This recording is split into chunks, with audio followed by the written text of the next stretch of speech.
The live TV, सच सबसे आगे। नमस्कार, द लाइव टीवी देख रहे हैं आप। आपके साथ मैं हूं आदित्य कुमार। महाराष्ट्र की महाविकास अघाड़ी पर जो काले बादल छाए हुए थे, अब वो छटने लगे हैं।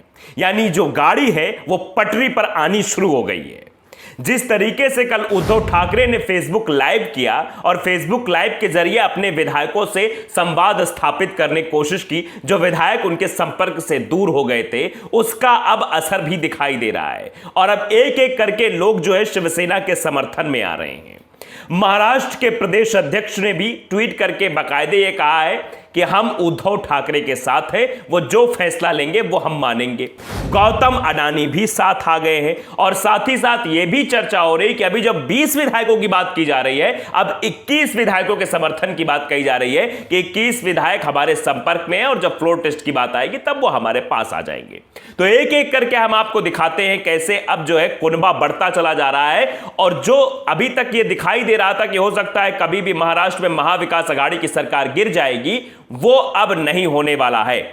महाविकास अघाड़ी की सरकार नहीं गिरेगी। दरअसल कांग्रेस के प्रदेश अध्यक्ष नाना पटोले ने बाकायदे ट्वीट करके कहा, उन्होंने ट्वीट करते हुए लिखा है, मराठी में वो ट्वीट लिखा है, मैं आपको हिंदी रूपांतरण उसका बताते हैं। उन्होंने कहा कि हम आपके साथ हैं, हम किसी भी तरीके से कहीं नहीं जा रहे हैं, जो आप फैसला लेंगे वो हमें मंजूर होगा। ये भी बात उन्होंने सीधे तौर पर कह दी है ट्वीट के जरिए। उन्होंने कहा कि महाविकास अघाड़ी में मुख्यमंत्री पद के संबंध में निर्णय माननीय द्वारा लिया गया था।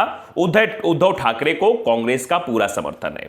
इससे उद्धव ठाकरे को और ताकत मिल गई है, एनर्जी मिल गई है और एनर्जी भरपूर होकर वो अपने काम कर रहे हैं, वो फैसले ले रहे हैं। अब उधर से जो फैसले लेने वाली बात आ रही वो ये भी सामने आ रही है कि शरद पवार लगातार कह रहे हैं कि आप कड़ा स्टैंड ले उद्धव, हम संघर्ष के लिए तैयार हैं। ये सीधे तौर पर शरद पवार ने भी इशारों में बात कह दी है। वो कह रहे हैं कि आप कड़ा एक्शन लीजिए, कड़ा कदम उठाइए, कड़ा स्टैंड लीजिए, हम संघर्ष के लिए तैयार हैं, हम निरंतर आपके साथ संघर्ष में जुड़े रहेंगे। तो शरद पवार की तरफ से भी झंडी आ गई। तो आप समझिए कि पूरी तरीके से महाराष्ट्र में महाविकास अघाड़ी की सरकार जो है वो मजबूत मानी जा रही है और नए सिरे से काम करने की कोशिश जारी हो गई है। अभी हाल फिलहाल खबर आ रही कि एक और विधायक जो नाराज चल रहे थे वो भी संपर्क में आ गए हैं। उनको कहा जा रहा था कि 1 किलोमीटर उनको भगा दिया गया था। कैलाश पाटिल हैं जो कि आए, उन्होंने कहा कि 1 किलोमीटर भागकर उनके चंगुल से छूट पाया हूं। यानी जितने भी विधायक पहले गुजरात में थे, उसके बाद असम पहुंचे, उन सभी विधायकों में खौफ नजर आ रहा है।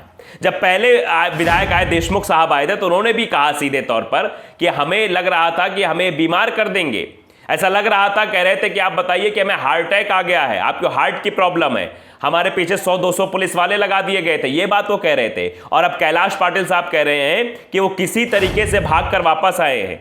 1 किलोमीटर भागकर उनके चंगुल से छूटा था। मुझे सूरत में कैद करके रखा गया था। कई विधायकों को मजबूरी के चलते मुंबई वापस नहीं लौट पा रहे हैं। वो चाहते हैं वापस लौटना, लेकिन वापस नहीं लौट पा रहे हैं।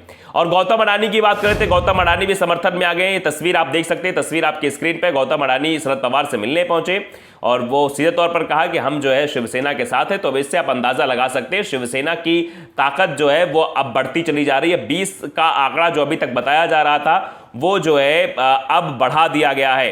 संजय राउत का भी बयान अभी सामने आया। संजय राउत कहा जल्द वर्षा में लौटेंगे ठाकरे।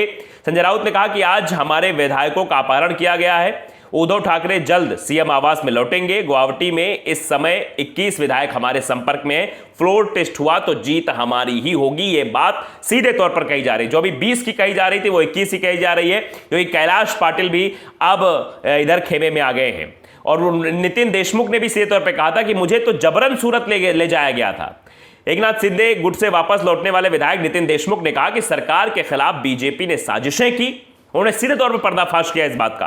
बीजेपी ने कई बार सरकार गिराने की कोशिश की, मुझे जबरदस्ती सूरत ले जाया गया। उन्होंने कहा कि 15 से 20 लोगों ने पकड़कर जबरदस्ती मुझे इंजेक्शन लगाए। वो बात कल भी उन्होंने स्वीकार की थी कि कैसे मुझे जो है इंजेक्शन लगाया गया। और राउत ने इस बात का इशारा भी सीधे तौर पर कह दिया कि हमारे विधायकों को प्रताड़ित किया जा रहा है, बड़ी मुश्किल में वहां से छूटकर हमारे विधायक लौट पा रहे हैं।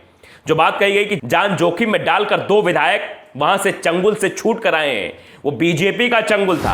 एकनाथ शिंदे के सहारे जो बीजेपी करना चाह रही थी वो कहीं ना कहीं अब स्पष्ट रूप से सामने आ गया है कि अब वो प्लान फेल होता साबित हो रहा है। जैसे ये लोग राजस्थान में फेल हुए थे, वैसे ही अब ये महाराष्ट्र में भी फेल होंगे। विधायकों को गुलाम बनाने की कोशिश की गई। संजय राउत ने भी कहा था, शिवसेना नेता संजय राउत ने कहा कि सीएम उद्धव ठाकरे एक बार फिर अपने बंगले में लौटेंगे, हम वर्षा के बाहर पूरी मजबूती से बैठेंगे।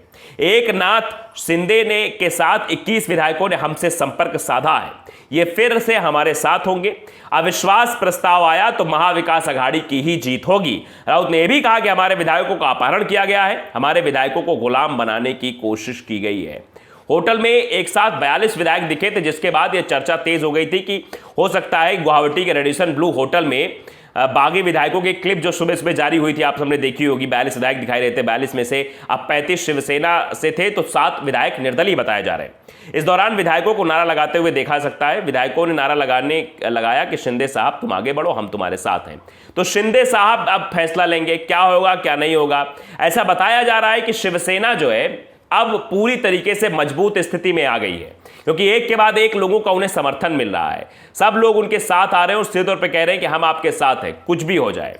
और जो चिट्ठी आई है, एक चिट्ठी भी आई है जो शिंदे कैंप की चिट्ठी में सीएम उद्धव ठाकरे पर बड़ा आरोप लगाने की कोशिश की गई है। कहा गया कि ऐसी चीजें हैं, यानी आप समझिए जो कल फेसबुक लाइव किया गया था उद्धव ठाकरे की तरफ से, और यह कहा गया था कि जिसको जो नाराजगी है मुझसे आकर बातचीत करे। कोई शिवसैनिक इस कुर्सी पर बैठना चाहेगा तो मैं उसे कह दूंगा कि आप इस कुर्सी पर बैठ लीजिए, लेकिन शिवसैनिक ही बैठे। उसी को लेकर चिट्ठी आई है शिंदे कैंप से। उसमें कहा गया, बागी विधायकों की तरफ से कहा गया है कि सीएम कभी मंत्रालय नहीं आए, पुत्र मोह में उन्होंने सब कुछ दरकिनार कर दिया। ये बात है। तो ये जो बात लिखी गई है, इसका मतलब है जो अब नाराजगी है वो खुलकर सामने आई है और अब इस नाराजगी का निष्कर्ष भी निकलने वाला है। इसी बात को लेकर शरद पवार का इशारा है कि कड़े फैसले लीजिए, हम आपके साथ, आपको जो फैसला लेना आप लीजिए, हम आपके साथ हैं।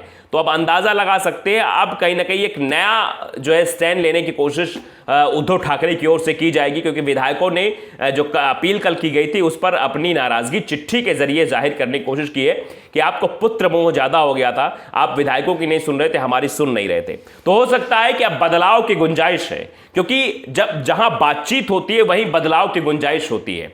अगर बातचीत नहीं होगी तो समझौता नहीं होगा, समझौता नहीं होगा तो विध्वंस हो जाएगा, फिर महाविकास अघाड़ी की सरकार महाराष्ट्र में चल नहीं पाएगी। अब बातचीत का सिलसिला शुरू हो गया है। जिस तरीके से संजय राउत ने कहा कि 20 नहीं बल्कि 21 विधायक हमारे संपर्क में, 21 विधायकों से हमारी बातचीत चल रही है, फ्लोर टेस्ट होगा तो वहां अपनी हम ताकत दिखा देंगे। और विधायकों की जो चिट्ठी आई है उसमें भी यही इशारा किया जा रहा है। जो कल अपील की गई थी, जो ये कहा गया था उद्धव ठाकरे की ओर से कि मैं जनता से बात करने के लिए आया हूं, जनता के लिए फेसबुक लाइव कर रहा हूं, लेकिन उनका सीधा संवाद उनके नाराज विधायकों से हो रहा था। जो असम में बैठे हुए थे, जो रेडिसन ब्लू के होटल में बैठे हुए थे, उनसे सीधा संवाद कर रहे थे, और वो सीधा संवाद अब कारगर साबित होता हुआ दिखाई दे रहा है। उसकी जो रूपरेखा है वो समझ में आ रही है। अब विधायक अपनी नाराजगी जाहिर कर रहे हैं, मतलब वो चाहते हैं कि इस चीज पर काम किया जाए ताकि हम फिर से महाविकास अघाड़ी की सरकार आगे चलाते रहे और शिवसेना के साथ खड़े रहे, शिवसेना में बने रहे, ये वो चाह रहे हैं। तो यही चीजें अब निकलकर सामने आ रही है, और हो सकता है कि एकनाथ शिंदे भी जल्दी इधर आ जाएंगे, क्योंकि बीजेपी से उनकी डील शायद हो नहीं पा रही है। उनको बीजेपी में पहले शामिल होने के लिए कहा जा रहा है, ये भी जो है सूत्रों के हवाले से खबर आ रही है कि पहले बीजेपी में शामिल हो, तब जो है आगे फैसला लिया जाएगा।